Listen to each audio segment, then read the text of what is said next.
A Balaiada foi uma revolta contra os grandes proprietários agrários da região, que aconteceu na província do Maranhão entre 1838 e 1841. Recebeu este nome devido ao apelido de uma das lideranças, Manuel Francisco dos Anjos Ferreira, o Balaio. No Maranhão existiam dois partidos, os liberais, conhecidos como bem-te-vis, e os conservadores, chamados de cabanos. O movimento surge da disputa entre os dois e da grande pobreza na região. Até 1837, o governo era chefiado por liberais. No entanto, os conservadores assumem a província e afastam os liberais. Os liberais então apoiam a revolta no começo, mas devido aos interesses da elite da região, tanto os bem-te-vis, os liberais, quanto os cabanos, os conservadores, se unem contra os balaios, os revoltosos. Na época, a sociedade estava dividida em uma classe baixa, composta por escravos e sertanejos, e uma classe alta, de proprietários rurais e comerciantes. Os principais motivos para a revolta eram as condições de miséria que a população vivia e também a forte opressão a qual era submetida. Na época, a economia agrária do Maranhão vivia forte crise. A principal riqueza da província era o algodão, que tinha grande concorrência no mercado internacional e com isso via o preço cair e diminuir também o número de compradores no exterior. Os maus tratos e a escravidão também motivaram as camadas sociais mais pobres a lutar contra injustiças. Os principais líderes eram Manuel Francisco dos Anjos Ferreira, um fazedor de balaios, Cosme Bento das Chagas, chefe de um quilombo que reunia mais de 3.000 negros, e Raimundo Gomes, vaqueiro. Os principais objetivos eram acabar com o domínio político das elites aristocráticas e aumentar o acesso às instituições básicas, superando as limitações impostas pelas elites.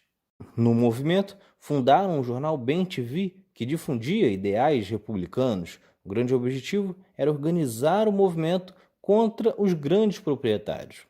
Nas camadas mais pobres, surge quando, ao ter o irmão detido, o vaqueiro Raimundo Gomes se junta a amigos e ataca a cadeia pública da Vila da Manga, libertando todos os prisioneiros em 13 de dezembro de 1938, além de se apossar de um grande número de armas e munições. Ao mesmo tempo, o fabricante de balaios Manuel dos Anjos fez justiça com as próprias mãos após um soldado abusar de suas filhas. Os dois então se unem a Cosme Bento de Chagas e conquistam uma série de vitórias em 1839, tomando algumas vilas como a de Caxias e Vargem Grande. A queda do movimento começa a ocorrer quando Manuel dos Anjos morre após ser atingido em um dos conflitos em 1840. Ao mesmo tempo, o governo chama Luiz Alves de Lima e Silva, que depois viria a ser conhecido como Duque de Caxias, para ser presidente da província e, ao mesmo tempo, acabar com a revolta. As tropas do até então coronel eram compostas por 8.000 homens e derrota Raimundo Gomes, tomando para o governo a vila de Caxias. Após a morte de Balaio, Cosme, que era ex-escravo, assumiu a liderança do movimento e iniciou uma fuga para o sertão. Daí em diante, a revolta foi perdendo força até que em 1840, um grande número de balaios se rendeu após uma concessão de anistia. Foram cerca de 2.500 balaios, inviabilizando assim o exército da revolta. Após a rendição completa dos balaios, Cosme foi enforcado. Já Raimundo Gomes é expulso da província e morre a caminho de São Paulo. Esta, portanto, é mais uma revolta que dá para ver claramente a desigualdade na aplicação das leis. Enquanto Cosme Bento, o líder quilombola, foi condenado à morte, Raimundo Gomes, que era vaqueiro, foi expulso. Já Luiz Alves de Lima e Silva, que simplesmente acabou com uma revolta que buscava condições melhores de vida, foi premiado com o título de Barão de Caxias.